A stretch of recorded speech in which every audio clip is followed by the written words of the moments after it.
Scott will be directing his own original composition titled Dragons.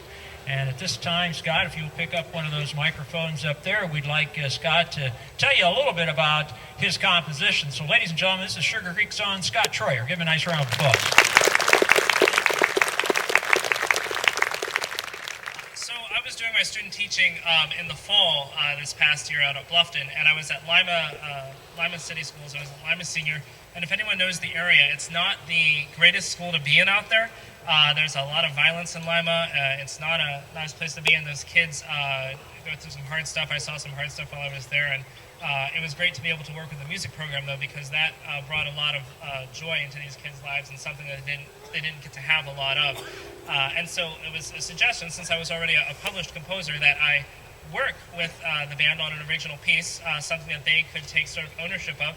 And so I wrote this piece, didn't title it, and I tailored it to their musical capabilities. So there is quite some very complex stuff in here that they were very good at, and I was able to put in a lot of challenges for them and help them to learn new things and have fun at the same time.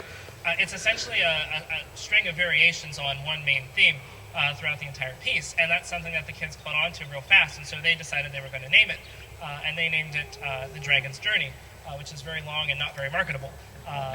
But they were catching on to the variations, seeing how the theme changed over time. And so we shortened it to Dragons, and that is something that you'll be able to trace. Pretty much you're going to be seeing a bunch of different pictures of various dragons. So follow that through the piece then.